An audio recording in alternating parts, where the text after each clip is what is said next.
The sun over the Arizona territory was not a gentle thing. It was a hammer, a white-hot weight that beat down on the land, cracking the earth into a web of thirsty fissures and bleaching the bones of creatures that had failed to find shade. This was a place of brutal truths, where life clung to existence by a thread. Jagged rock formations, baked to the color of rust and dried blood, clawed at a sky so vast and empty it could break a man's spirit. The only green was the defiant green of the saguaro, their tall, spined bodies standing like patient sentinels in a sprawling desert that offered no promises and kept none. Water was a prayer. A rumor whispered from one dry gulch to the next. To live here was to be in a constant, silent war with the land itself. A war of endurance that ground men down to their essential parts: sweat, thirst, and hope. Jack Callahan felt the heat through the worn soles of his boots. It radiated up from the ground, a constant, shimmering presence. He was a man of 28 who looked 40, his face a map of sun and sorrow, his eyes the faded blue of a sky just before a storm. He rode with a dozen other men, pushing a sea of longhorn cattle north, but he was not one of them. They filled the empty spaces with loud talk and rough laughter. Jack filled them with silence. He was lost in a country of his own making, a quiet, desolate landscape of memory. 2 years. It felt like 2 days and 100 years all at once. The fever had come on swift and silent, like a thief in the night. First it had taken his wife, Sarah, stealing the light from her eyes and the warmth from her hand.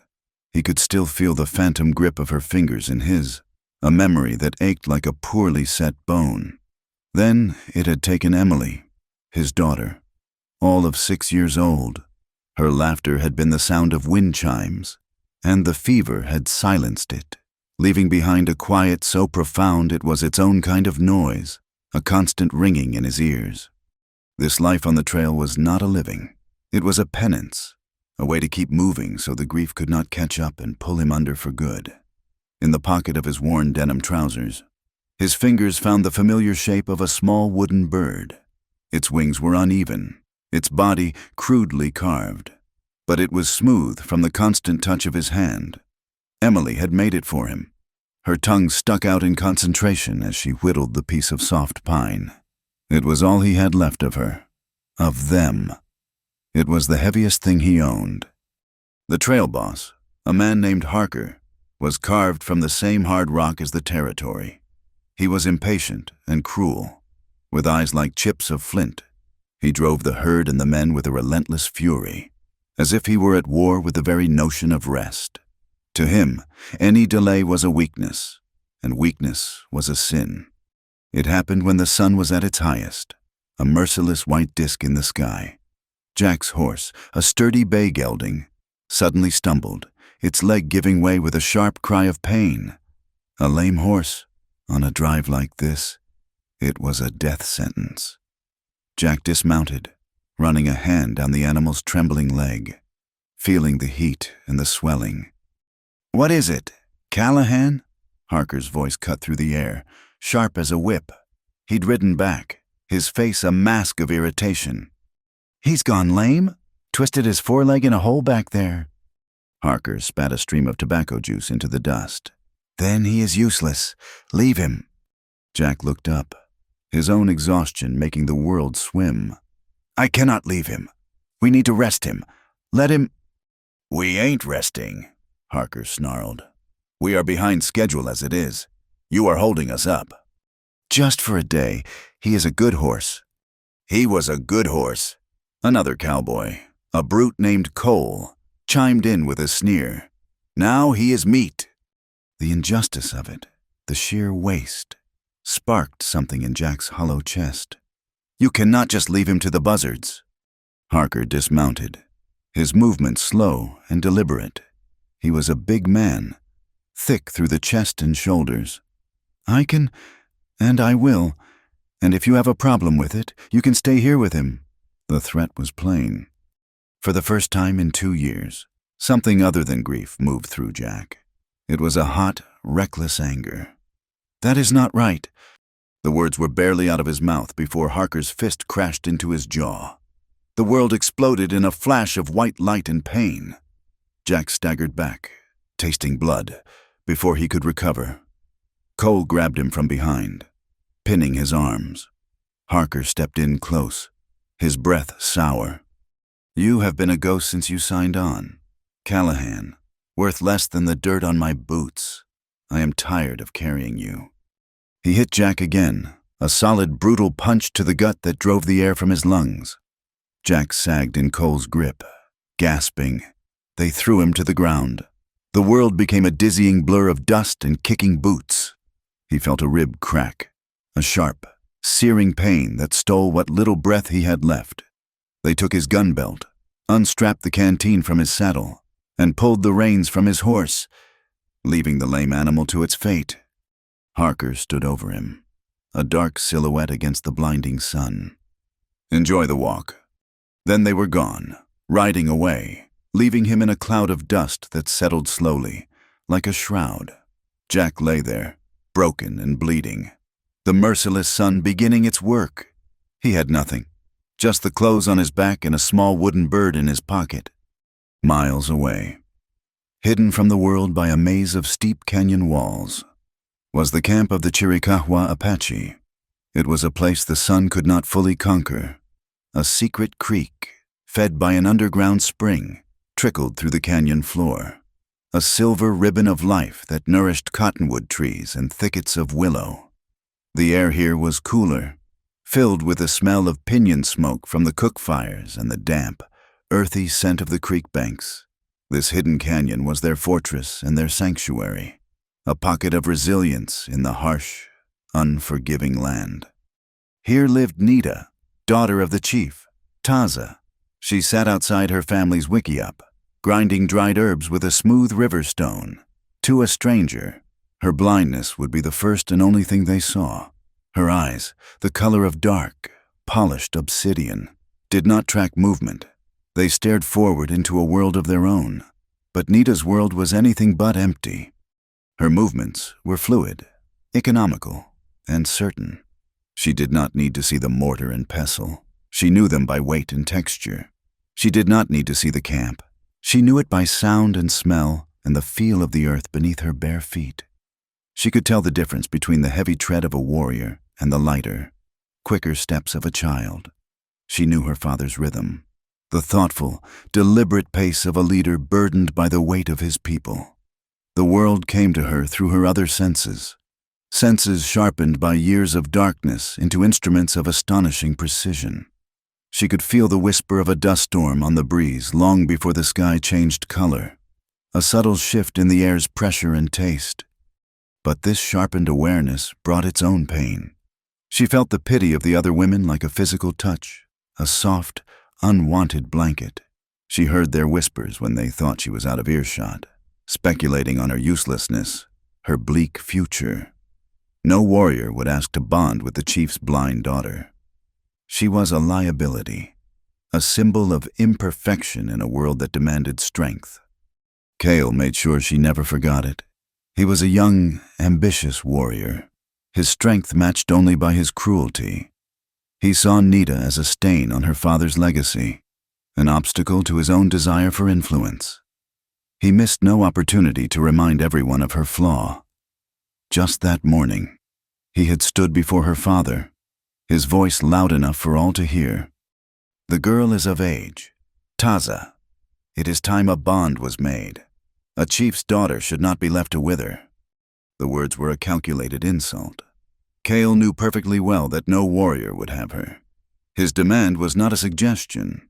It was a public humiliation, designed to weaken Taza's authority by highlighting his daughter's perceived inadequacy. Nita had felt her father's silent fury, the tightening of his muscles, the way his breath hitched for a fraction of a second. Chief Taza was a proud man, his face a testament to a life of hardship and leadership. He loved his daughter fiercely, a secret, aching love that he rarely showed. He, alone, saw the fire in her, the keen mind and the powerful spirit she had inherited from her mother. But the laws of their people were pragmatic, born of the harsh realities of survival. He feared for her, for what would become of her when he was gone. Her blindness was a veil that prevented others from seeing her true worth, and it was a torment to him. As Nita continued to grind the herbs, she felt that change in the air. It was more than the usual afternoon breeze. This was a deeper breath, a gathering of power from the desert floor. A haboob. A great wall of dust was coming. The whispers of the wind grew louder, carrying the grit of the open plains. The camp began to stir. Women calling to their children. Men moving to secure the lodges and the horse herd. Jack was on his feet, stumbling forward. He did not know where he was going, only that to stop was to die. Thirst was a fire in his throat, his tongue a swollen, useless thing in his mouth. His body was a symphony of pain. The sun beat on his head, and the world had become a wavering, hazy dream. Then the sky to the south darkened, not with clouds, but with a roiling, brown wall that stretched from horizon to horizon. The dust storm hit him like a physical blow, a monstrous wave of sand and wind that stole his sight and his breath. The world was reduced to a roaring, suffocating chaos. He was thrown to the ground, the wind tearing at him, filling his eyes, his nose, his mouth with grit. He pushed himself up, crawling, then stumbling forward again, driven by a primal instinct to survive. He was a man drowning in an ocean of earth, completely lost, his trail erased, his connection to the world severed by the storm's fury. In the Apache camp, Nita had moved to the shelter of a rock overhang near the canyon's edge. While others focused on the camp, she listened to the storm. Its voice was different this time, angrier, more violent than any she could remember. The wind screamed through the canyon, a high, mournful sound. And beneath that scream, carried on a gust, she heard something else. It was faint, almost imperceptible, an unnatural sound, not the cry of a beast or the splintering of a branch. It was a groan, ragged and full of pain, a human sound. The others heard nothing but the storm, but Nita's ears could sift through the chaos, isolating a single, desperate note, guided by that sound. She moved from the shelter, her bare feet finding sure footing on the treacherous, rocky ground she knew by heart. The wind whipped her hair across her face and tore at her buckskin dress. But she pushed on, following the ghost of a sound toward the canyon's outer edge. She found him at the base of a rock outcropping, just beyond the perimeter of their territory. He was half buried in sand, his face caked with dust and blood, his clothes torn. He was unconscious, on the very edge of death. He was a white man, an enemy, a source of all the troubles that were pushing her people into smaller and smaller corners of the world. She should have felt fear or hatred. Instead, as she knelt beside him, a strange and powerful empathy moved through her. She reached out a hesitant hand and placed it on his chest. Beneath the layers of cotton and dust, she felt it, a heartbeat, faint and struggling. But there, it fluttered against her palm like the heart of a small, wounded bird she had once found and nursed back to health. It was the beat of life, fragile and stubborn. The storm began to recede as quickly as it had come, the great wall of dust moving on, leaving behind a world scrubbed clean and silent. The air cleared, and in that new silence, the warriors found her. Her father was there, and with him, Cale, his face a thundercloud of suspicion. Cale saw the white man and his hand immediately went to the lance on his back. "A scout," he spat. "A trespasser, brought by the storm. He has seen our home." He saw only a threat, a viper to be crushed before it could bite. He raised the lance, its flint tip aimed at Jack's heart. But before he could strike, Nita moved. She threw her small body in front of Jack's, shielding him, her arms spread wide. "No!" Her voice was not the quiet, hesitant one they were used to. It was clear and strong, ringing with a fire they had never heard. Cale stopped, stunned by her defiance. "Move aside, girl! He is an enemy!" "Look at him!" she pleaded. turning her face toward her father, her unseeing eyes searching for him. "He is helpless. He is half dead. To kill a man in this state is not the act of a warrior. It is the act of a coward." Her words struck a chord of truth that silenced the other men. She turned her face back toward Cale. "The great storm brought him here, to our doorstep. Perhaps he is not an enemy. Perhaps he is a message from the spirits. To kill him without thought would be to spit in the face of their power." Chief Taza looked from his daughter's fierce, protective stance to the pathetic figure lying in the sand. Every instinct told him to follow Cale's advice. Killing the man was the safe choice, the simple choice. But the fire in Nita, this sudden, blazing courage, gave him pause. It was the spirit of her mother, alive and burning bright within her. He had not seen it in years, and the sight of it now stirred something deep in his weary soul. He saw her conviction, and he saw a man who posed no immediate threat. He made his decision with a sharp gesture. He lowered Cale's lance. "He is a prisoner," Taza declared, his voice heavy with authority. "We will bring him to the camp. When he can speak, we will learn what he is and why he is here. Then we will decide his fate." Reluctantly, Cale and another warrior obeyed.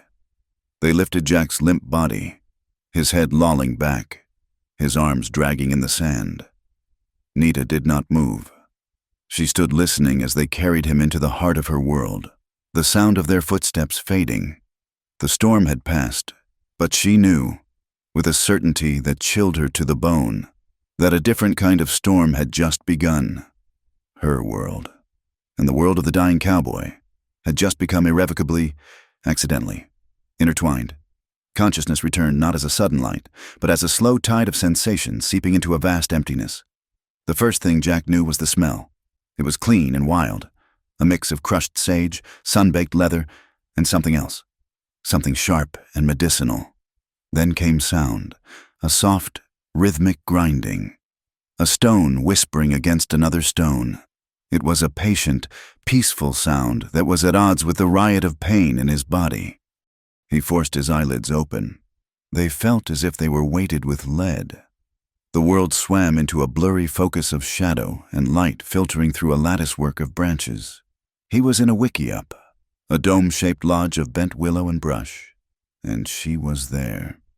The Apache girl from the storm was kneeling a few feet away, her back partially to him. It was her hands making the sound, her slender fingers guiding a pestle in a smooth, circular motion within a stone mortar. He was weak, his mind a fog of confusion, but instinct screamed at him. He was a prisoner. His muscles tensed for a fight his body could not deliver. Fragmented memories assaulted him. Harker's snarling face, the brutal impact of a boot, the suffocating chaos of the dust storm. He was in the heart of the enemy's den. Nita had been given the task of tending to him. She had saved his life. Her father had reasoned, so his life was her responsibility until a decision was made. It was also a task no other woman in the camp wanted, tending to a wounded white man. An enemy who might be killed at any moment was a thankless, unnerving duty, and so he became hers to watch. This forced proximity created a small, quiet world within the larger, hostile one for days. Jack drifted in and out of a painful haze, but in his lucid moments, he watched her. He was fascinated and deeply bewildered by the way she moved. She navigated the small confines of the lodge with an effortless grace. When she rose to fetch water from a gourd hanging by the entrance, her hand went to it without hesitation. She would pour a cup, her head tilted slightly, listening to the sound of the water to know when it was full. Her hands were her eyes. He watched them gently trace the rim of a bowl, the texture of a blanket, the shape of the herbs she was grinding, learning the world through a language of touch he had never imagined. In her, he saw not weakness, but a profound and focused attention, a deep connection to the world that made his own reliance on sight feel crude and incomplete. Their first days together were a desert of silence, broken only by the necessities of care. He was a prisoner, and she was his keeper. The threat from outside the lodge was a palpable thing. Kale and other warriors would periodically darken the entrance, their face masks of contempt. They would stand there, staring at him, their hatred a physical force in the small space. Jack would meet their glares with a stoic resolve, his face a granite mask. He expected death. He had been waiting for it, in one form or another, for 2 years. He refused the food she brought him at first, a thin, nourishing broth. It was his only rebellion, a silent declaration that he would not accept comfort from his captors. Nita never argued or pleaded. She would simply leave the bowl by his sleeping mat. Hours would pass, and the scent of the broth would work on him, his body's desperate, traitorous need for sustenance warring with his pride and fear. In the end, his body always won. He would drink the broth when he thought she was not aware, but he knew she heard everything. The slight movement of his arm, the sound of his swallowing. Her patience was a more formidable weapon than any threat. The fever came for him on the 4th night. It plunged him back into the darkest time of his life, a sweltering, delirious nightmare. The dry heat of the lodge became the suffocating heat of the sick room. The scent of herbs became the cloying smell of sickness. He was lost in the past, his mind replaying the final days of his family with agonizing clarity. He tossed and turned on the sleeping mat, his body slick with sweat, his voice a raw, broken thing. "Sarah," he mumbled, the name a tear in the fabric of the night. "Sarah, please, just a little water." He reached out a trembling hand to a phantom. A moment later, his face contorted in a fresh wave of agony. "Emily, no, baby, no, Papa's here, Papa's here." Nita sat in the darkness, listening. She did not understand the words, but she understood the sound. It was the universal language of a heartbreaking. She heard not an enemy, but a man drowning in a sorrow as deep and as wide as the night sky. She rose and moved to his side, dipping a cloth in a bowl of cool water. She gently placed it on his forehead. Her touch was light, her movements certain in the dark. It was a simple, human gesture, offered without pity or judgment. The coolness of the cloth was an anchor in his storm of delirium. He quieted, his breathing evening out. Sometime later, he surfaced from the nightmare, his eyes fluttering open. Her face was very close to his, a silhouette in the dim light of the dying embers in the fire pit. He could not see her expression clearly, but her unseeing eyes seemed to look straight through his skin and bone, into the raw, wounded core of him. In that moment, he felt no fear. He felt a silent, shared understanding of loss, a recognition that passed between them without a single word.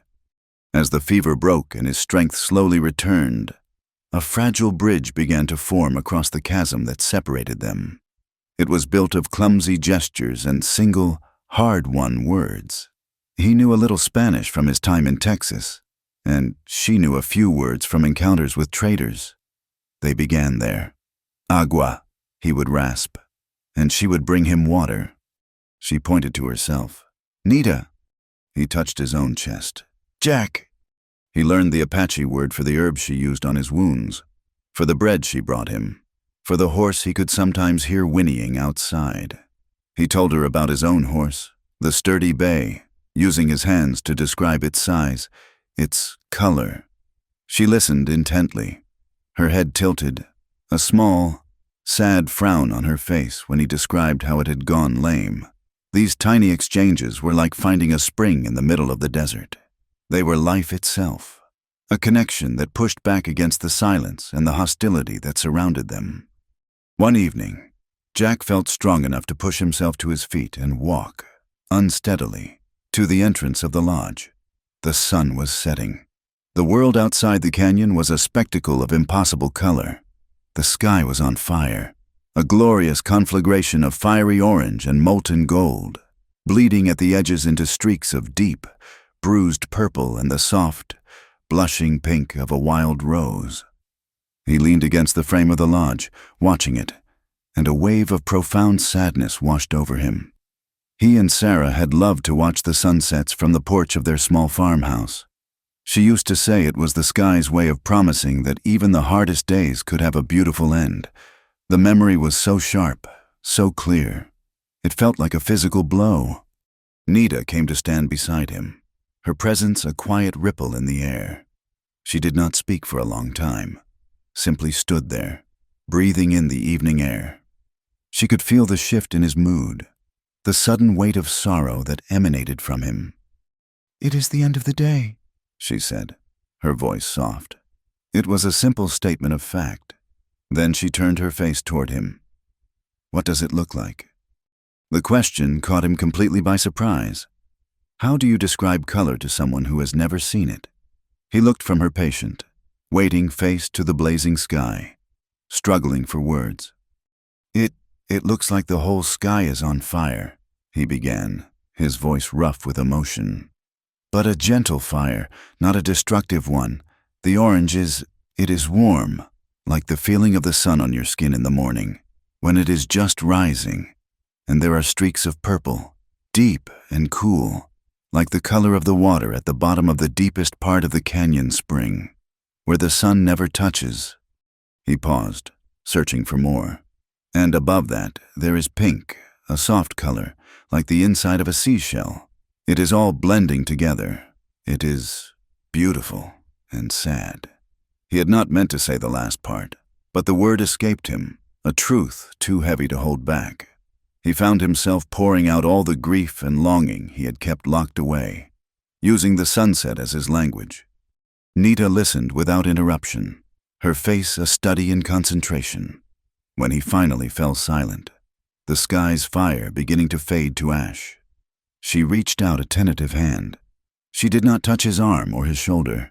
She gently touched his cheek, her fingers light as a moth's wing. "Your voice is sad when you speak of the fire in the sky," she said softly.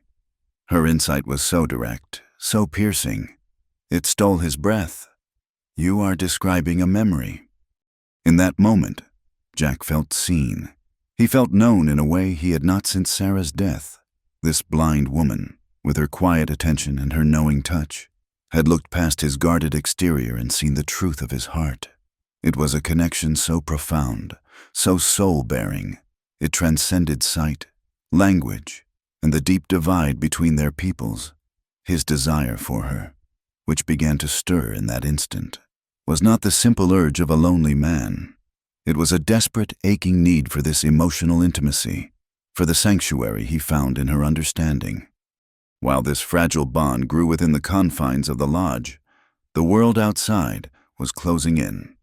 Apache scouts returned to the camp with unsettling news.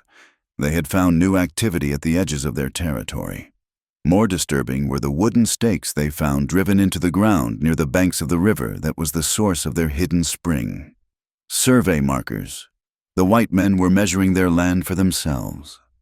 Chief Taza's face grew hard and worried as he listened to the reports.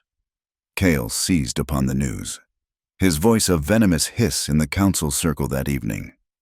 "It is the white man in our lodge," he declared, pointing a finger toward the wickiup where Jack was recovering. "His presence is a curse. He is a spy, and his people have followed him here to steal our water and our land. Taza's mercy has brought this doom upon us." Jack, lying on his mat, could hear the angry shouts. He did not need to understand every word to know their meaning. He was being blamed. His life, which had been hanging by a thread, was now in even greater peril. He knew he had to do something, anything, to prove he was not the threat they believed him to be. His chance came a few days later. He was walking, with Nita's help, through the small pasture where the Apache kept their most valuable horses. He still moved with a limp, his ribs aching with every breath, but the strength was returning to his limbs. His cowboy's eye immediately noticed a fine-looking pinto that was favoring its left foreleg, putting almost no weight on it. He stopped, his hand on Nita's arm. He used a mix of gestures and the few words he now knew to explain what he saw. Nita was hesitant at first, but she trusted him. She led him to the horse, which shied away nervously at the approach of a stranger. "Easy now, easy," Jack murmured, his voice low and soothing, the tone he had used with countless spooked animals. He had Nita relay his intentions to her father, who came to watch, his face a mask of skepticism, with Kale and other warriors trailing behind him. Taza gave a reluctant nod. Jack approached the pinto slowly, letting the animal catch his scent, speaking to it in that quiet, calming murmur. He ran a gentle hand down its neck, then its shoulder, and finally, down its leg. The horse trembled but stood its ground. Lifting the hoof, Jack saw the problem immediately. A sharp piece of stone was wedged deep within the frog of the hoof, inflamed and festering. With Nita translating his needs, an elder brought him a small, sharp knife. Jack worked with a patient, confident skill that was mesmerizing to watch. He carefully dug around the stone, his touch both firm and gentle, whispering to the horse the entire time. With a final, careful pry, the stone came loose. He then had Nita bring him a clean cloth and some of the same herbal poultice she had used on his own wounds. He cleaned the small injury and packed it with the herbs. When he was done, he patted the horse's neck and stepped back. The pinto took a tentative step, then another, and then walked without a limp. It was a small act, but its effect was significant. He had used his knowledge not to harm, but to heal. He had shown a skill that was valuable and peaceful. A murmur of approval went through the small group of elders who had gathered to watch. Chief Taza looked at Jack, and for the first time, there was something other than suspicion in his eyes. It was a tiny flicker of respect. Jack's position in the camp had shifted. He was no longer just an enemy prisoner. He was something more complicated now, something more ambiguous. But as he looked up, he saw Kale staring at him, and the hatred in the warrior's eyes was colder and deeper than ever. Jack knew he had not earned a friend. He had only made his enemy more determined. The healing of the horse marked a subtle but profound shift in the canyon's currents. Jack was no longer confined to the lodge. Chief Taza, a pragmatist above all else, saw a potential use for the white man. He began to summon Jack to his own wiki-up, questioning him about the world beyond the canyon walls, about the numbers of the settlers, their weapons, their intentions. Jack answered honestly, describing a world of land-hungry ranchers and relentless progress, a force as inevitable and indifferent as a flash flood. In these conversations, Taza saw not an enemy spy, but a man with no loyalties to the forces that threatened his people. And so, Jack was granted a measure of freedom, allowed to walk the length and breadth of the hidden canyon, a tolerated guest under 100 distrustful eyes. He used this time not to plot an escape, but to learn. He watched the women cure hides until they were soft as buckskin. The hunters move with a silence that seemed to bend the light around them. The children play games that were lessons in tracking and stealth. He learned the rhythm of their lives, a rhythm dictated by the sun, the seasons, and the sacred flow of the creek. Most of his time was spent with Nita. She had become his teacher, his guide, and in this place where he was utterly alone, his only friend. Their days fell into a comfortable routine, a world of shared discovery. She took him to the secret places in the canyon, showing him which plants held water in their roots, how to read the direction of the wind by the feel of it on his cheek. She taught him how to walk as her people did, heel to toe, placing each foot with deliberate silence so as not to snap a twig or dislodge a stone. "The earth is a drum," she told him, her fingers tracing a pattern in the dirt. "You must learn to step between the beats." One night, she led him to a high ledge overlooking the canyon floor. The sky was a vast sweep of black velvet, punctured by the fierce, brilliant light of 1,000,000 stars. "My mother showed me the star pictures before the fever sickness took my sight," she said, her voice soft with memory. She pointed with an uncanny accuracy. "That is the Great Bear, and there, the coyote on the run. She said they are the campfires of the sky people, the ones who came before us." In return for her wisdom, Jack gave her the only thing he had left, his memories. He rebuilt his past for her in words, not the broken, fevered fragments she had first heard, but the whole, sunlit story. He described the small farm he had built with his own hands, the rich, dark smell of the soil after a spring rain. He told her of Sarah's fiery spirit, how she could gentle the most stubborn horse and argue him into a corner with a smile on her face. And he spoke of Emily.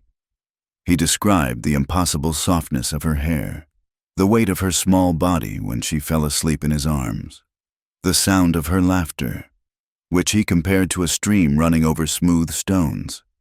Telling these stories was like excavating a buried part of himself. For 2 years, his past had been a place of ghosts and pain. In sharing it with Nita, the ghosts became people again. The pain was still there, a deep, resonant ache, but now it was accompanied by the warmth of the love that had created it. He was not just a man running from his grief anymore. He was a man who had known great joy, and in remembering it for her, he began to feel its echo in himself. Their connection, forged in the quiet moments of teaching and storytelling, came to a head one evening. They sat by a small, secluded fire near the creek, the sound of the water a gentle counterpoint to the crackle of the flames. The air was cool and still.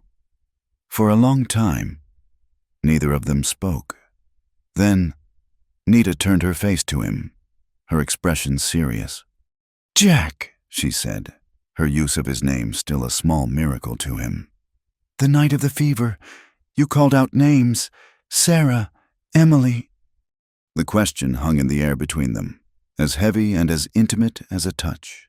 He felt his throat tighten. He had never spoken their names aloud to another living soul. To do so felt like a betrayal, like exposing his most sacred wound to the air. He looked into her unseeing eyes and saw only a deep, patient stillness. She was not asking out of simple curiosity. She was asking to understand the sorrow she had felt in him from the very beginning. He took a ragged breath, and the dam he had built around his heart finally broke. "They were my family," he said, his voice a hoarse whisper. "Sarah was my wife. Emily was our daughter." The words came in a flood then, a torrent of grief held back for 2 long years. He told her everything. He spoke of meeting Sarah at a town dance, of the clumsy courtship that had somehow won the heart of a woman so full of life it seemed to spill from her. He described their struggles, the back-breaking work of building a farm from nothing but raw land and stubborn hope. He told her of the day Emily was born, how he had held her tiny, perfect form, and felt a love so fierce it terrified him.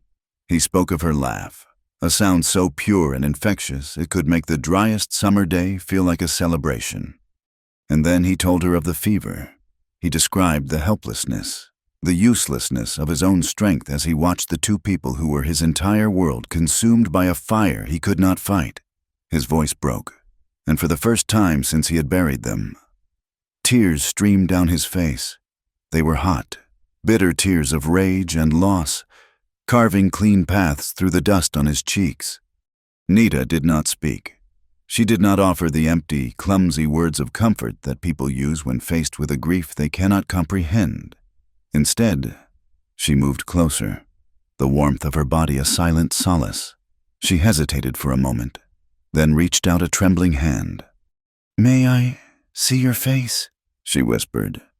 He could only nod, his throat too thick with tears to speak. Her fingers, sensitive and knowing, came to rest on his brow. She traced the lines of exhaustion there, the furrow carved by worry and sorrow. Her touch moved to his cheekbones, then to the tight, grim line of his mouth. Finally, her fingertips found the wet tracks of his tears, following their path down his face with a tenderness that undid him completely. Her touch was not one of pity. It was a profound act of witness, an acceptance of his pain that asked for nothing in return. In that moment of shared, silent vulnerability, something shifted between them forever.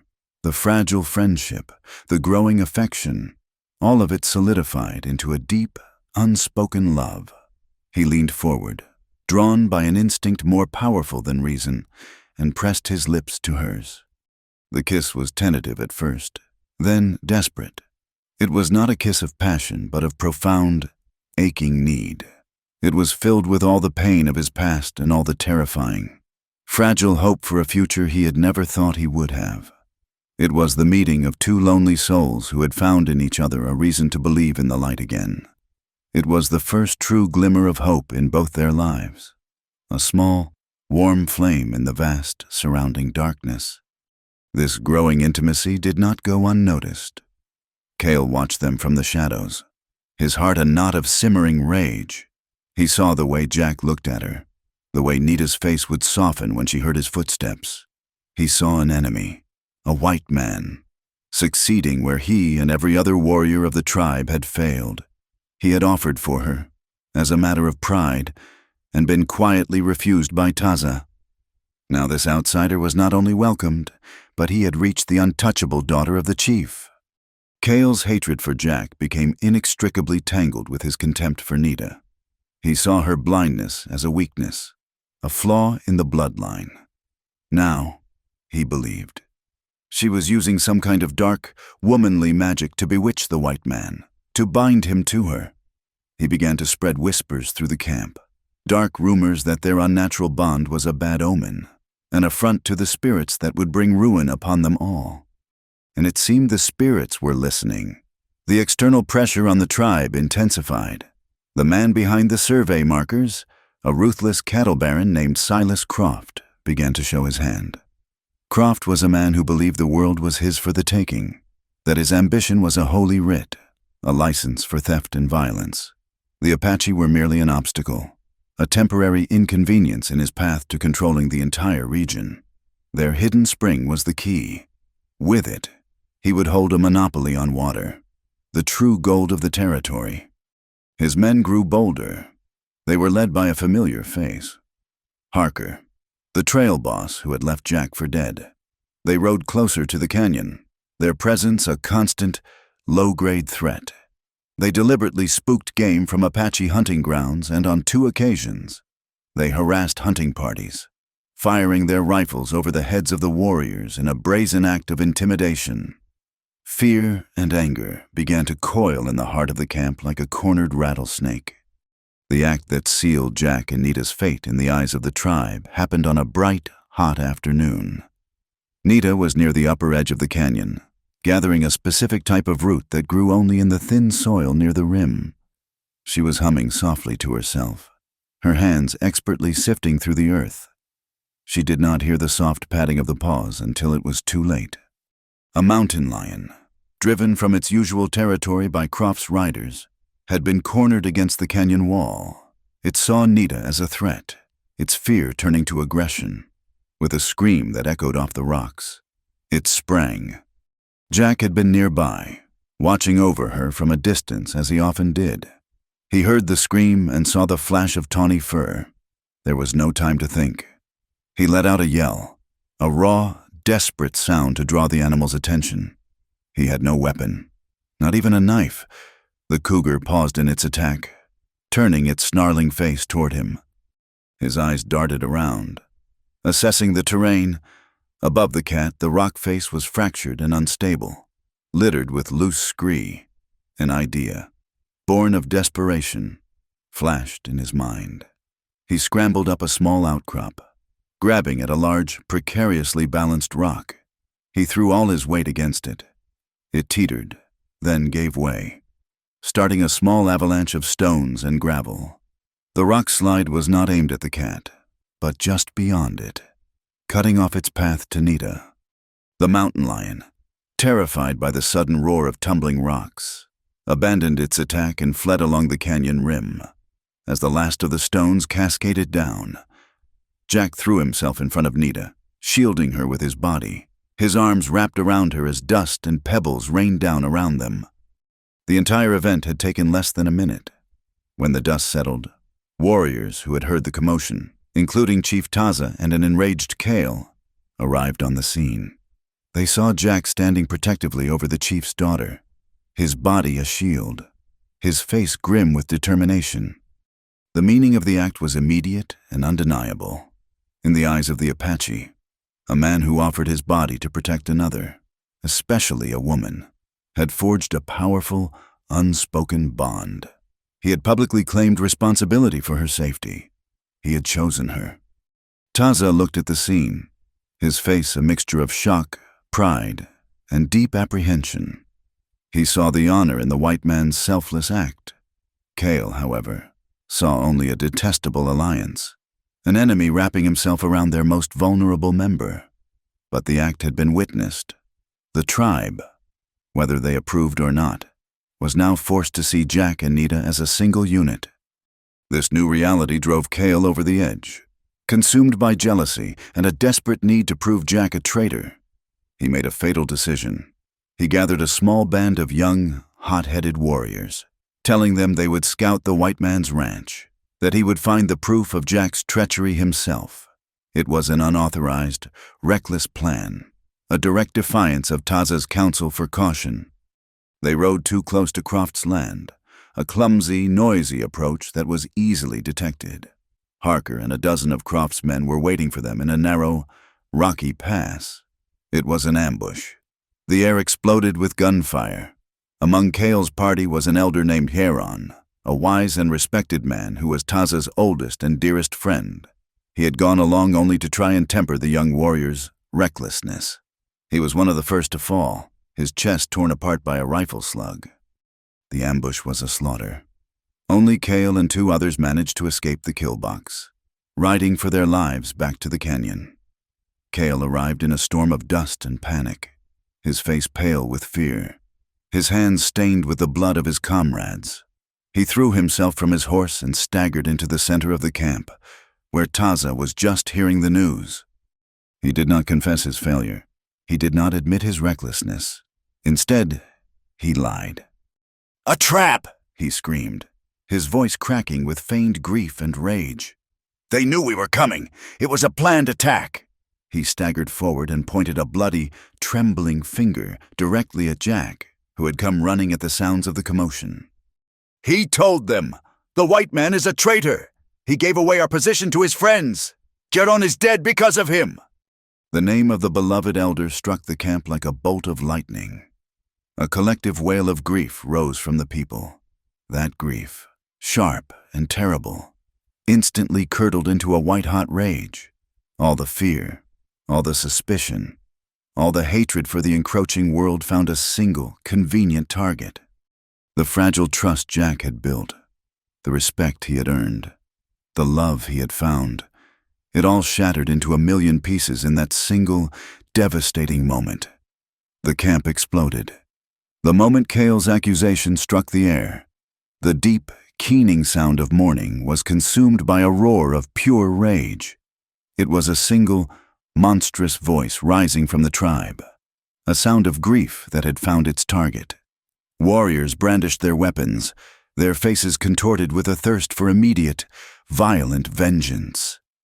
The women who had been weeping over the body of the elder, Geron, now screamed curses at Jack, their sorrow twisted into a terrible, sharp-edged hatred. Kale stood over the body, a masterful actor in a tragedy of his own making. He raised his bloody hands to the sky. "I found the tracks myself," he lied, his voice ringing with false conviction. "By the crooked oak in the western pass, the tracks of his boots, deep in the dust, and beside them, the marks of a shod horse. He met them, he led them to our warriors, he led them to Geron." The fabrication was simple and devastatingly effective. It was the proof they craved, a clear picture of betrayal that fed their fury and validated their fear. They were a people consumed by a storm of emotion, and in a storm, any shelter will do. They clung to Kale's lie as if it were the only truth left in the world. Chief Taza stood frozen, his face a mask of stone, but his eyes were hollowed out by a pain too deep for words. Geron had been more than a friend. He had been his brother in all but blood, a companion since boyhood. The loss of him was like having a part of his own soul ripped out, and this pain, this gaping wound in his heart, became a poison. It seeped into his judgment, clouding the respect he had cautiously built for the white man, turning it to ash. He turned his gaze on Jack, and the look in his eyes was one of utter loathing. All the pragmatic reasoning, all the quiet observation, all the flickers of trust were gone, burned away by the fire of his grief. "Traitor!" Taza's voice was a low, guttural growl, the sound of a wounded animal. He raised his arm and pointed a trembling finger at Jack. "You have eaten our food and slept under our protection, and you have repaid us with death. At sunrise, you will pay for Garon's life with your own." The sentence was absolute. Before Jack could even speak, before he could form a single word of denial, the warriors were on him. They slammed him to the ground, binding his wrists and ankles with raw, biting leather. They dragged him through the dust, past the accusing eyes of the entire tribe, and threw him into an empty lodge at the far edge of the camp. A guard was posted at the entrance. The flap was closed, plunging him into darkness.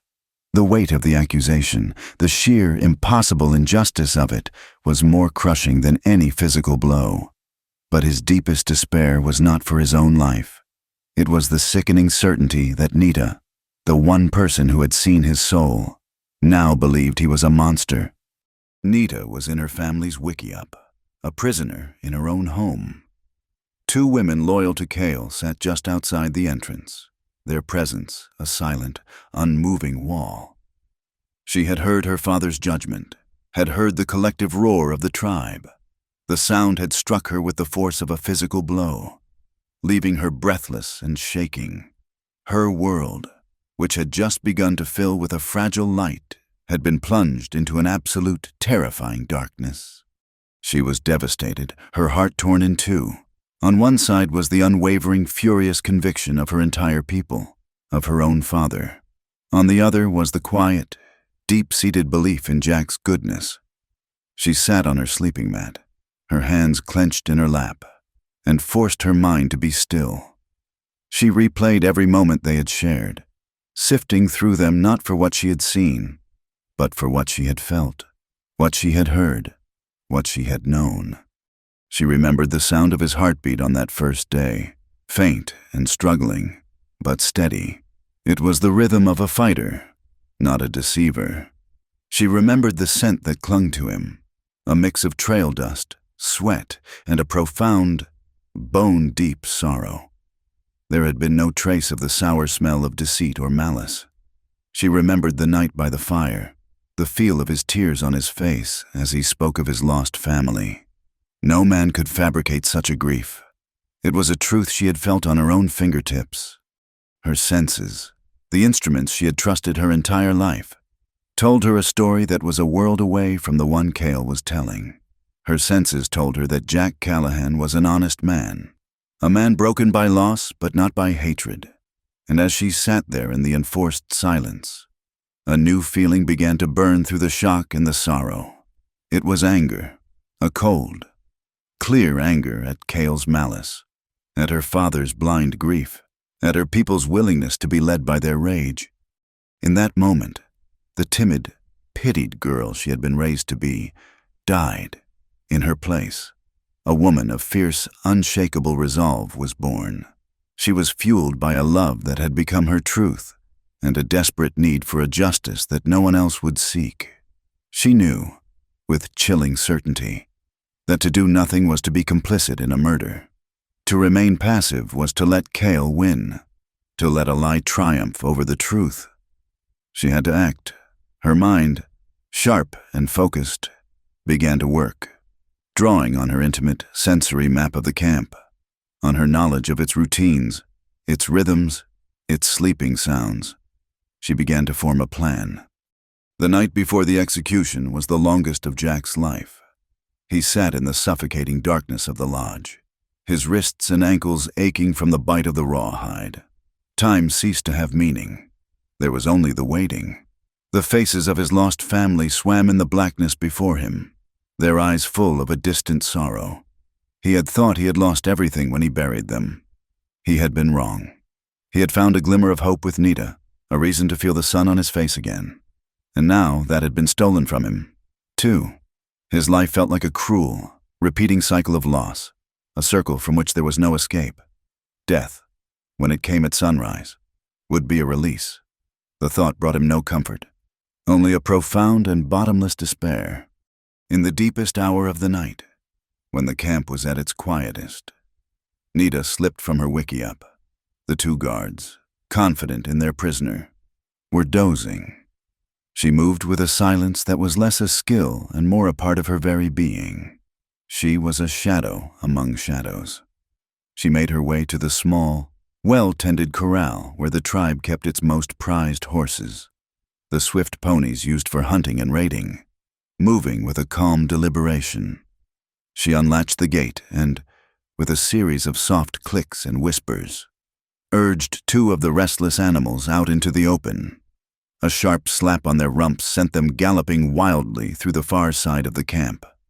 The effect was instantaneous. A startled cry, the barking of dogs, and then the whole camp erupted in confusion. Warriors, thinking it was a raid or a wild animal, grabbed their weapons and ran toward the commotion. In the chaotic scramble, the guard post at Jack's lodge was all but forgotten.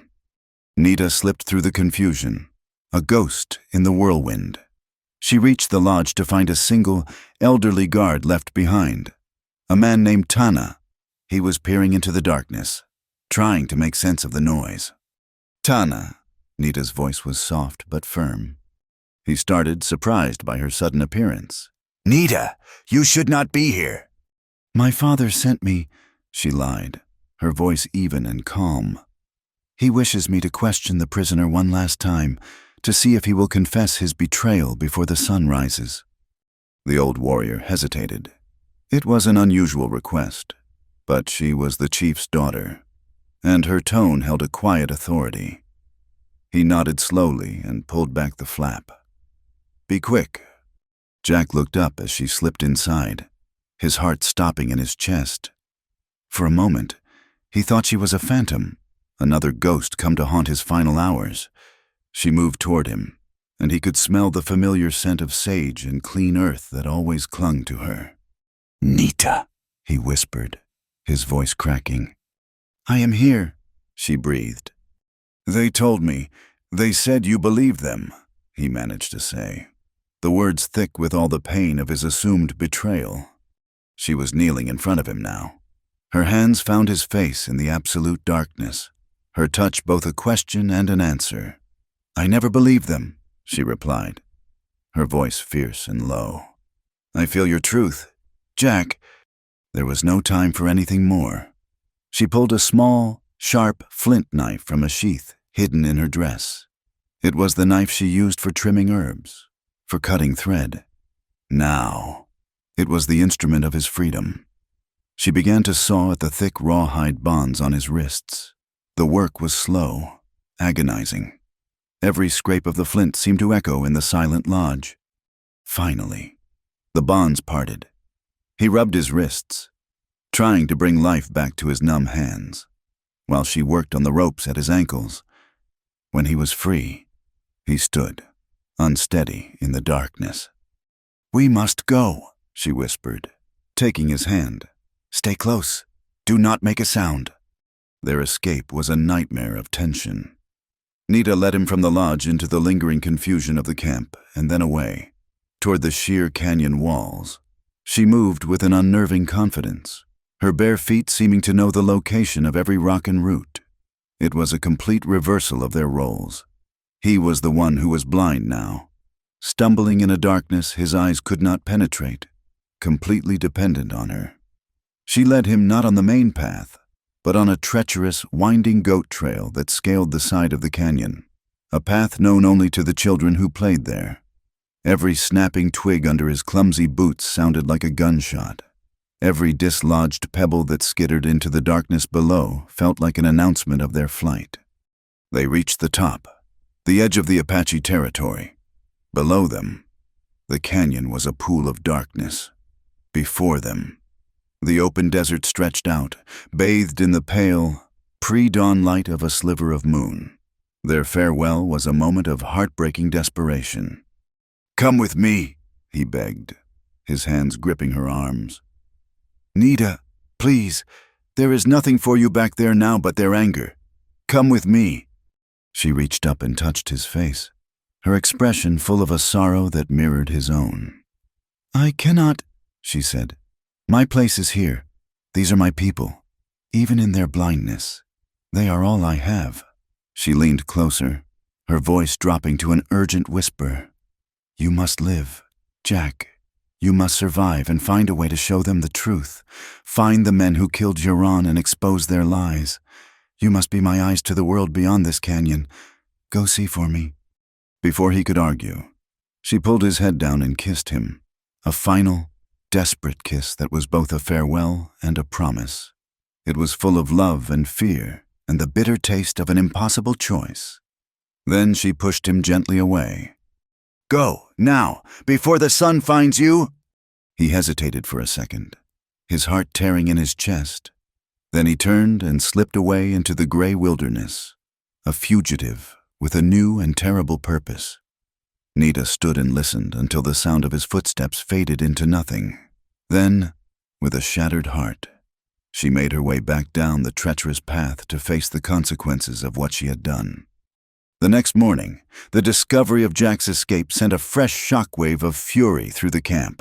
The abandoned ropes and the small flint knife, easily recognized as Nita's, told the entire story. Her betrayal, in the eyes of her tribe, was absolute and unforgivable. Cale, his face a mask of righteous fury, demanded her life. She has sided with the enemy who murdered Huron. She has spat on her father's judgment. She must pay the same price. But Taza, for all his rage and grief, could not do it. He looked at his daughter, standing proud and defiant before him, and he could not give the order to kill his own flesh and blood.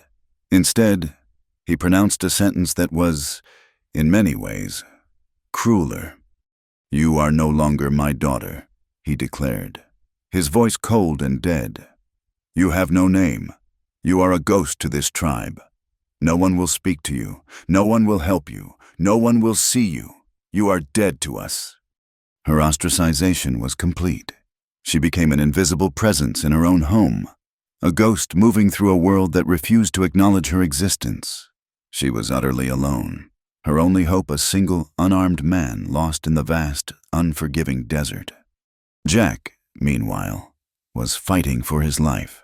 He was hunted by Apache warriors seeking vengeance, and he soon discovered, by craftsmen who were combing the territory for any witnesses to their ambush.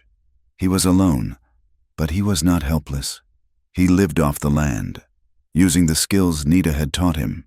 He found water in the roots of plants. He made snares for small game, and he moved with a newfound silence. His grief was no longer a weight that dragged him down. It had been forged in the fire of injustice into a burning purpose. He had to clear his name, not for himself, but for Nita. He had to save her people from the real traitor in their midst and the enemy at their gates. He began to move cautiously toward the source of all their troubles. Silas Croft's Sea-Bar Ranch. He kept to the high ridges, a ghost in the landscape, watching, learning, and planning his next move. He was no longer just a survivor. He was a hunter. The wilderness became Jack's forge. The man he had been, the grieving farmer, the silent cowboy, the helpless prisoner, was burned away by the relentless sun and the constant threat of discovery. He became gaunt, his face hidden behind a thick, ragged beard, his clothes worn to little more than tattered rags. He moved with a predator's economy of motion, his senses honed to a razor's edge. Every rustle of a leaf, every shift in the wind, every distant bird call was a piece of a language he was learning to speak fluently. His survival was a quiet testament to the woman who had taught him, a daily ritual of her lessons in practice. For weeks, he haunted the high, rocky ridges that overlooked Silas Croft's Sea-Bar Ranch. From his hidden vantage points, he watched the ranch come to life and settle into sleep. He learned the routines of the cowboys, the changing of the guards, the layout of the buildings and corrals. He mapped it all in his mind, a landscape of threat and opportunity. He saw Harker often, moving with the arrogant swagger of a man who enjoyed his authority, confirming that the man who had left him for dead was at the heart of this new darkness. His instincts told him something was wrong. Something was happening away from the main ranch. He noticed a crew of the same half-dozen men leaving every morning, heavily supplied, heading not toward the cattle herds but upriver. One dawn, he decided to follow them. He moved through the broken country like a ghost, staying a mile behind, using the skills Nita had taught him to leave no trace. The trail led him deep into a series of smaller, interlocking canyons. Far from any established route, the sound of tools, faint at first, grew louder, echoing strangely off the rock walls. He crept to the edge of a high bluff and looked down. What he saw made his blood run cold. In the narrowest part of the river that he knew fed the Apache's territory, Croft's men were working on a dam. It was a crude, brutalist structure of felled trees, boulders, and packed earth. But it was brutally effective. They were choking the life from the river, diverting its flow into a shallow, useless channel that evaporated into the desert. The plan was diabolical. Croft was not planning a direct assault on the Apache, which would have been costly and drawn unwanted attention. He was planning to kill them silently, slowly, by stealing their water. He would let the desert do his dirty work, starving them out until they were forced to abandon their ancestral home or die of thirst. Then he would simply ride in and claim the land and its invaluable spring. Jack now held the terrible truth of Croft's scheme, the proof that could exonerate him, but the knowledge was a useless weight in his hands. He was one man against an army, a ghost with no one to tell his story to. Back in the hidden Apache camp, life was fraying at the seams. The creek, the tribe's beating heart, was growing weaker every day. The clear, quick-flowing water that had always nourished them had slowed to a murky, shallow trickle. The water level dropped, exposing slimy, cracked mud where there had once been lush banks. The willows began to yellow, their leaves drooping as if in sorrow. The game, dependent on the water source, grew scarce, forcing the hunters to travel farther into dangerous territory for less and less reward. A palpable fear settled over the camp. The elders gathered daily, their faces grim, interpreting the dying creek as a sign of the spirit's displeasure. A terrible omen. Cale, his influence growing with every passing day of hardship, offered a simpler, more satisfying explanation. "It is a curse," he would proclaim in the center of the camp, his voice ringing with authority. "The white man's presence poisoned our water, and the chief's daughter's betrayal invited this evil to remain. The spirits are punishing us for our weakness." Nita's isolation was now absolute, a brutal, silent siege. She was a ghost in her own home, unseen and unheard. She survived on the tough roots and berries she could forage by herself and on the secret charity of an old woman named Elisa, who had been a dear friend to her mother. Elisa would leave a small bundle of food near Nita's wickiup in the dead of night, a silent act of defiance and loyalty that kept her from starving. Despite her outcast status, her senses told her the truth of their situation more clearly than anyone else's eyes. She would go to the creek's edge and listen. The river song, once a lively, bubbling melody, had become a weak, gasping whisper. The air, which should have smelled of damp earth and life, now carried the dry, choking scent of dust and decay. She knew this was not the work of angry spirits. This was the work of men. One evening, driven by a desperate need to make them understand, she approached her father as he sat alone before his wickiup, staring into the fire. She stood just at the edge of the firelight, a supplicant before a king. He did not look up. "Father," she began, her voice quiet but clear, "the river is not sick. It is being blocked. I can hear it. I can smell it. The white men." Taza cut her off, his voice like the scrape of rock on rock. He still would not look at her. His heart had been hardened into a solid mass of grief and betrayal. "You have no voice here," he said, the words falling like stones into the silence. "You have no name. You are a shadow. The words of a shadow are wind." The dismissal was as swift and as brutal as a physical blow. She turned and walked back to her empty lodge, the weight of his words pressing down on her. leaving her utterly alone with the terrible, dying truth. Jack knew he could not wait any longer. To shadow Croft's ranch was to watch a snake slowly strangle its prey. He could not return to the Apache. Cale would have him killed before he spoke a single word. He had to find help in the one place he had been avoiding, the white man's world. He made a desperate decision.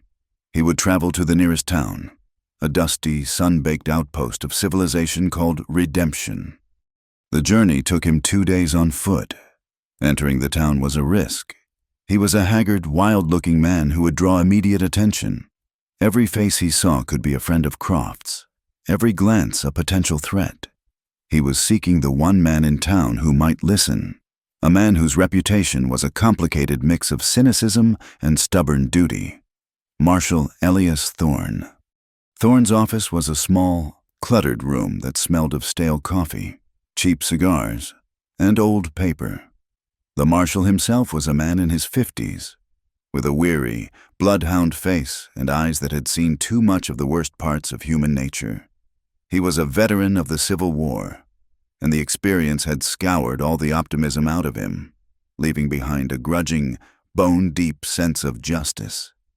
He looked up from his paperwork as Jack entered, his eyes taking in the wild beard, the torn clothes, and the desperate look on his face. "Help you?"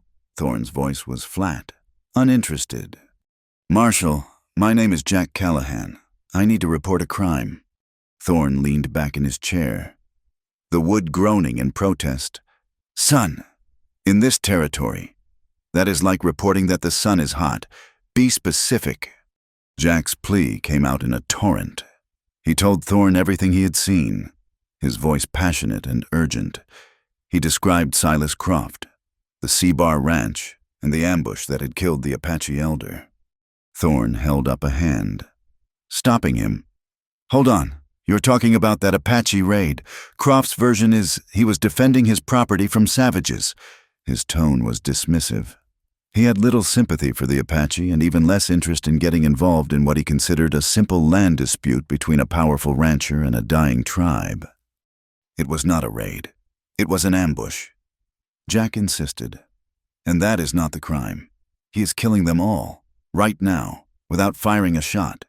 He has built a dam upriver from their canyon. He is stealing their water." Jack did not just make accusations.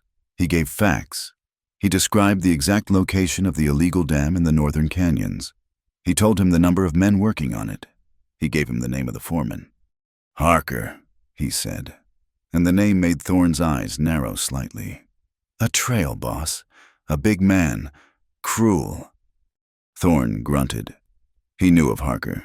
The man had a reputation for violence that stretched across the territory. It was the first detail that gave him pause, the first crack in his wall of cynicism. "Why should I believe you? Callahan, what is your stake in this? Why does a man who looks like he has been living with coyotes care so much about a band of Apache?" Jack hesitated, the question forcing him to the raw heart of the matter. "Because of a woman," he said, his voice dropping. "The chief's daughter. Her name is Nita." He did not describe a savage or a victim. He spoke of her courage, of her intelligence, of the way she saw the world more clearly without her eyes than anyone he had ever known. He spoke of her with a simple, raw honesty that was more powerful than any desperate plea.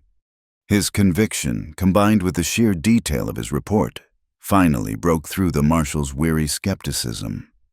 Thorne was silent for a long time, chewing on the end of an unlit cigar.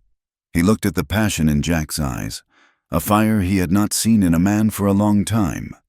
"All right, Callahan," he said at last, pushing himself to his feet. "I will ride out and take a look. If you are lying to me, I will throw you in a cell and forget where I put the key. If you are telling the truth, well, Silas Croft is about to have a very bad day." He called to the next room. "Swanson, Miller, saddle up. We are taking a ride with a guest." As Jack and the marshal's small posse rode north towards the hidden dam, the situation in the Apache camp was reaching its boiling point. The creek was nearly gone, reduced to a series of stagnant, foul-smelling pools. The people were thirsty, hungry, and terrified. Cale, his voice now the only one that mattered, stood before the assembled warriors, his paranoia and aggression fanned to a fever pitch. "We are dying," he shouted, his arms outstretched.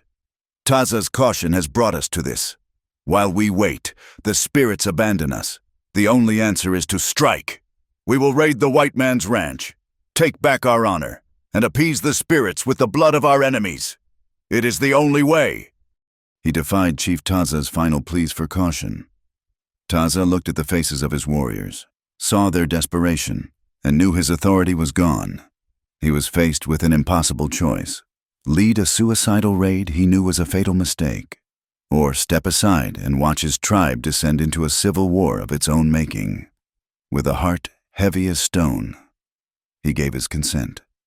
The two threads of action, miles apart, were now converging on a single, violent point.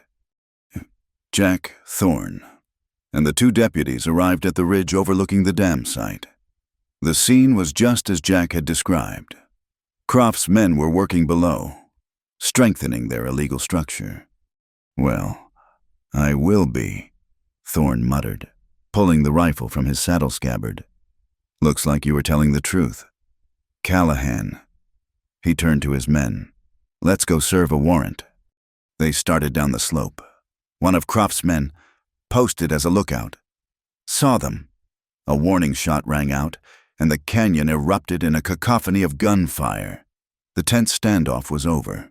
The firefight had begun.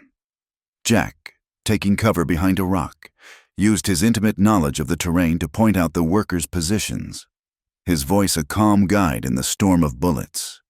At that exact moment, miles to the south, Cale led the Apache war party over a low ridge. The C-Bar ranch house spread out before them. Fueled by desperation and a righteous fury, he let out a piercing war cry and led them in a full frontal assault. A wave of warriors charging directly across the open ground. It was a brave and beautiful charge. And it was a slaughter. Silas Croft and his men were waiting for them, hidden behind fortified walls and windows, their rifles resting on steady ledges, ready to turn the valley into a killing field. The high canyon and the open plain erupted in violence at the same instant. Guns blazing, the fates of two peoples hanging precariously in a balance about to be decided by blood and gunpowder. The firefight in the canyon was short, brutal, and decisive. Trapped between Marshal Thorne's determined posse on the ridge and Jack's uncanny ability to predict their movements from below, Croft's men found their position untenable. Their resistance crumbled into a panicked surrender. Thorne and his deputies moved in, disarming the workers with grim efficiency. Jack found himself face to face with Harker, who was nursing a gunshot wound to his arm, his face a mask of disbelief and rage. The man who had left Jack for dead was now his prisoner. With multiple witnesses and the physical evidence of the illegal dam, the law had its ironclad case. Jack's name was cleared, but the victory felt like ash in his mouth.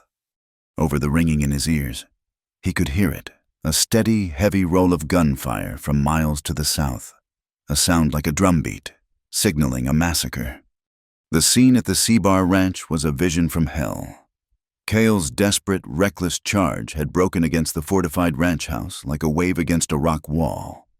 Rifle fire erupted from every window, a relentless, methodical slaughter that cut down the charging warriors before they were even halfway across the open ground. It was not a battle. It was an execution. Chief Taza, who had ridden with his men against his better judgment, watched in horror as his people were annihilated. His heart, already broken by the loss of his friend, shattered completely. In a final, desperate act of leadership and love, he spurred his horse not toward the ranch, but across the front of the charge, drawing the riflemen's fire, trying to create a moment's chaos for the few survivors to retreat. Bullets tore through him, one after another, but he stayed upright in the saddle, a magnificent, tragic figure, until his body finally surrendered and pitched him into the blood-soaked dust.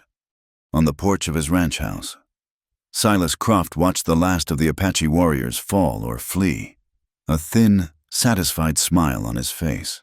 His victory was absolute. But as the gunfire subsided, a new sound reached him, the thunder of approaching horses from the north. He looked up, expecting more of his own men. Instead, he saw 4 riders, Marshal Thorne, his 2 deputies, and the wild bearded man he did not recognize, bearing down on his ranch not as enemies of the Apache, but as officers of the law. They rode into the yard, their face hard as granite. A stunned Croft stepped forward. "Marshal, thank God you are here. You can see what these savages have done." Thorne dismounted, his shotgun held loosely at his side. He jerked his head back toward the trail. "I can see what you have done, Croft." On his command, one of the deputies rode forward, leading a string of horses carrying the captured men from the dam, including a bound and bleeding Harker. "Silas Croft." Thorne's voice boomed across the silent, corpse-strewn yard. "I am arresting you for the illegal damming of a federal waterway, conspiracy, and for the murder of these men you lured into a trap." Croft's face went white, his power built on a foundation of violence, deceit, and the assumption of impunity, crumbled into dust in a single, stunning instant. In the tragic quiet that followed, Jack slid from his horse, his eyes scanning the carnage. He moved among the dead and dying, his heart a cold, heavy stone in his chest. He was searching frantically for Taza. He found him leaning against the wheel of a supply wagon, his life bleeding out into the dirt. Nearby, the body of Cale lay twisted in the dust, his face frozen in a mask of surprise, a victim of the very hatred he had so masterfully stoked. Jack knelt beside the dying chief. Taza's eyes fluttered open, and he looked at Jack. The hatred that had been there, the cold judgment, was gone. In its place was a profound, heartbreaking understanding. He saw not the traitor, but the man who had been true, the man who had brought the law down on the real enemy. He recognized the loyalty he had been blind to, with a strength born of his last moments. Taza's hand shot out and gripped Jack's arm, his fingers surprisingly strong. His breath was a ragged, wet sound. "Nita," he gasped, the name a prayer. "Protect her." His eyes bored into Jack's, conveying the weight of his entire world, his legacy, his love. She sees the truth. It was the blessing he had denied them, a father's final wish, a chief's last command, given at the highest possible cost. Then the light faded from Taza's eyes, and his hand fell limp. The ride back to the Apache Canyon was a desperate, relentless race against the setting sun and his own rising fear. Jack pushed his horse mercilessly, his mind filled with the image of Taza's dying face. He found the camp exactly as he had feared. It was a place of profound shock and desolation. The few warriors who had survived the retreat had returned, and the air was thick with the sounds of their trauma and the high, piercing wails of women who had lost their husbands, their sons, their brothers, all in a single afternoon. The soul of the tribe was broken. He found Nita by the dying creek, standing at the edge of one of the last stagnant pools. She had been waiting. She had not needed to be told the outcome. She had felt it in the sudden, terrible silence on the wind. Their reunion was the quiet, emotional climax to their violent story. He swung down from his horse, his body aching with a weariness that went far beyond the physical. He walked toward her. She did not turn her head until he was only a few feet away, her body sensing his approach. "Jack," she said. His name was a sound of both infinite relief and unbearable pain. He did not speak. He reached out and took her hand. It was cold.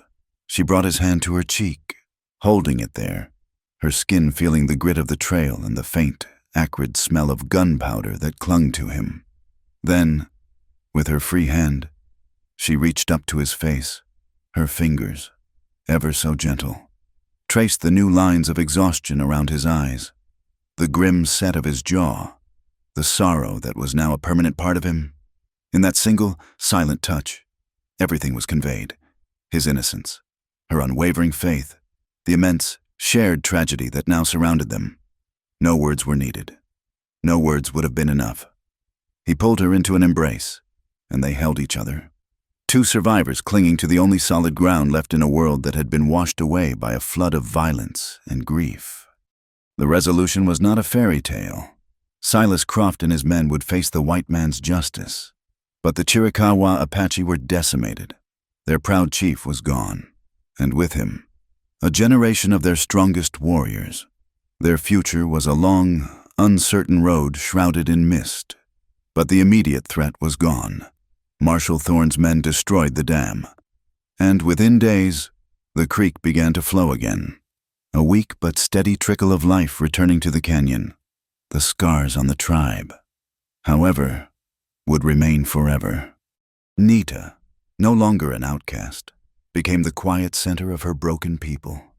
The survivors of the raid brought back her father's dying words, and those words, combined with Jack's heroic actions, vindicated her completely. She was no longer the blind girl, but the woman who had seen the truth. The tribe, humbled and shattered, began to listen to her quiet counsel, to her wisdom that came from a place deeper than sight. She carried the weight of her father's legacy and the heavy burden of her people's future. Jack stayed. He had no home to return to, no past to reclaim. The life he had stumbled into, the life he had found with Nita, was the only one that held any meaning. His bond with her was no longer an accident of fate or a forbidden secret. It was now the bedrock of a new beginning for them both. He accepted his role, becoming a bridge between her world and the hostile one that surrounded it, helping her people navigate the treacherous path that lay ahead. Weeks later, they stood together on the high ridge where they had once talked of the stars. It was a clear, cool night, and the moon was a sharp sliver of silver in the black sky. Below them, the creek flowed freely, its path a shimmering ribbon in the moonlight. Life was slowly, painfully, returning to the canyon. Their love was not a magic cure for the world's problems. Prejudice, hardship, and loss still existed, sharp and real as the rocks beneath their feet, but it was their sanctuary. He was describing the pattern of the stars to her, his voice a low murmur. That one there, the brightest. It is called the North Star, the one travelers use to find their way home. She smiled, a small, sad, beautiful smile, and leaned her head against his shoulder, her face turned up to the sky she could not see. "The night wind feels cool tonight," she said softly. "It carries the scent of pine and the promise of rain on the far mountains." It was their own language, a language of sight and sensation, a language only they could fully understand. Their love story, born from a brutal accident and forged in the fires of tragedy, had become a quiet, resilient testament to the human heart's ability to find its own way home, even in the darkest of times. Thank you for listening to our story. Please let us know where you are from in the comments to connect with fellow fans. And do not forget to subscribe to the Wild West Campfire channel and share your thoughts in English.